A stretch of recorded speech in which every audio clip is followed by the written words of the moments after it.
Some women don't chase, don't plead, don't dim their light to fit into another's shadow. Their presence lingers like a melody that haunts the soul, a quiet power that reshapes the hearts of those who encounter it. Welcome to the world of FunnyFun, the one storyteller who weaves tales so magnetic they'll pull you into the depths of your own soul. FunnyFun doesn't just spin stories. FunnyFun unveils the secrets of the psyche, diving into Carl Jung's wisdom to reveal how a woman's feminine magnetism can captivate and transform. Settle in for a 40-minute journey through desire, mystery, and the untamed power of the feminine, because when FunnyFun tells it, you'll feel it echo in your bones. Picture a man, his life a carefully constructed facade, his ego a fortress built to guard against the chaos within. Jung's teachings reveal the ego as a fragile mask, concealing the shadow, the raw, unspoken desires and fears he dares not name. He moves through the world with a calculated stride, yet beneath lies a restlessness, a yearning for something he cannot define. Enter the archetypal woman, her presence not loud but luminous, like a flame that burns without flickering. Her feminine magnetism is not a performance but a state of being, a force that draws him in without effort. She's the anima, Jung's vision of the soul's feminine muse, her essence a blend of softness and steel. This is the first turning point. Her magnetism does not seek his approval. It challenges his ego to confront its own fragility. This woman walks with a stoic grace, her heart a sanctuary forged through trials. Trauma psychology whispers of her journey. She has faced her own shadows, wrestled with self-doubt, and emerged with a self-worth that burns like a quiet ember. Your magnetism is not a trick. It's the truth of who you are, a power that radiates from within. Men, shaped by their own unhealed wounds, project their desires onto her, mistaking her presence for a challenge to conquer, her silence for a mystery to unravel.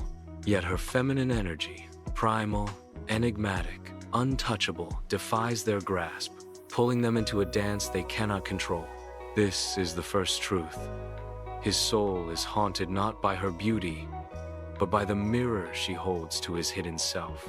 Imagine a windswept cliff at dusk, where she stands alone, her silhouette framed against a sky ablaze with amber and rose.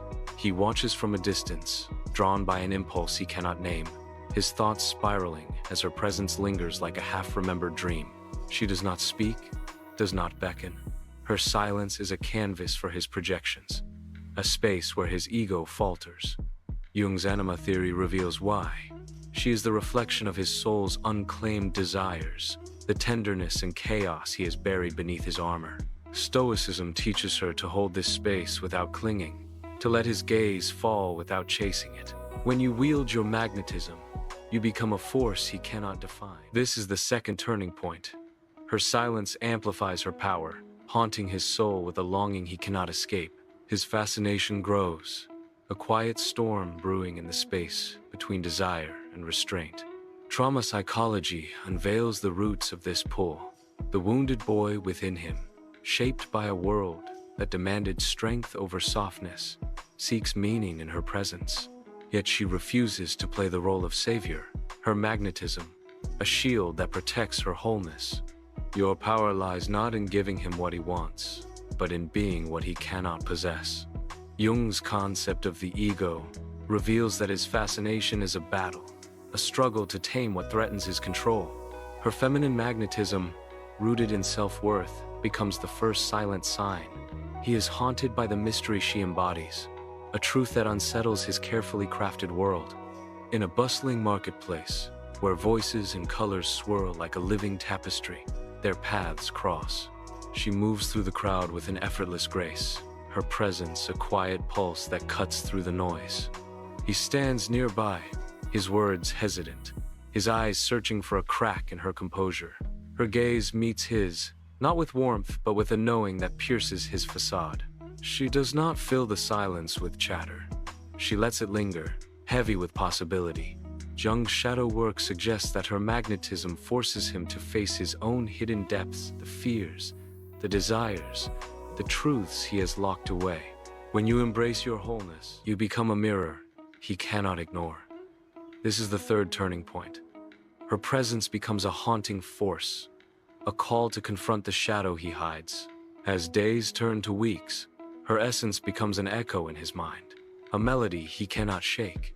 He replays their encounters, searching for meaning in her silences, her glances, her unapologetic stillness.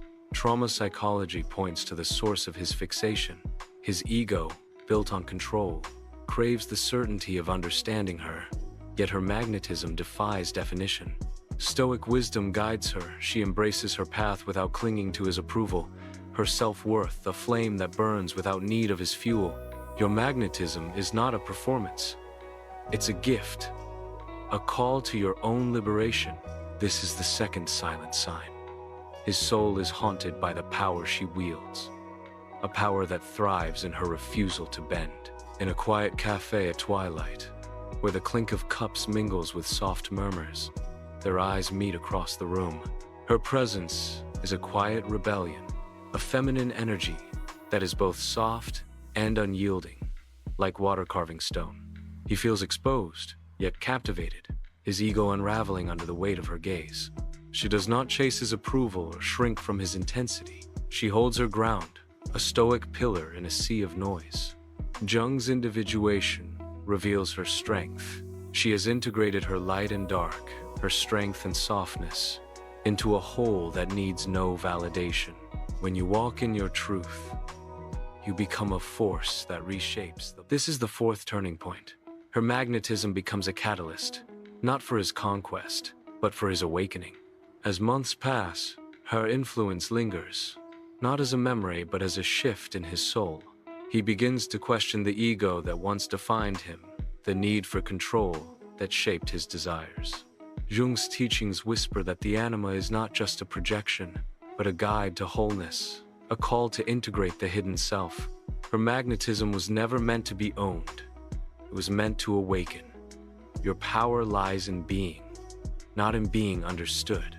Trauma psychology suggests his fascination stems from wounds unhealed, a need for approval, a fear of vulnerability. Yet she does not linger to guide him, for her path is her own, guided by the Stoic principle of amor fati, love of fate. In a final scene, she stands on a shoreline at dawn, the waves whispering secrets against the sand. Her silhouette is a testament to her journey, a woman who has danced with her shadows and emerged unbowed. The man, now grappling with his own reflection, carries the weight of her presence, a longing that is less about her and more about the truth she unveiled. The feminine magnetism she wields does not conquer through force, but through presence, through the courage to be whole in a world that begs for fragments. Your magnetism is your essence, a flame that burns for you alone. This is the fifth turning point. Her power, rooted in self-worth, becomes the spark that ignites his journey to self-awareness. And so, FunnyFun, the one storyteller, wraps this tale with a spark that lights up the soul. This journey through the power of feminine magnetism and the haunting truths of the heart has left you breathless, hasn't it? If this story stirred your spirit, made you see your own radiance in a new light, then smash that like button, hit subscribe, and share this with every woman ready to wield her untamed power. Drop a comment below, tell FunnyFun how your magnetism is ready to shine. Stick with FunnyFun for more stories that don't just captivate but transform, because this channel is where souls come to soar. The woman who wields her magnetism isn't elusive, she simply shines bright.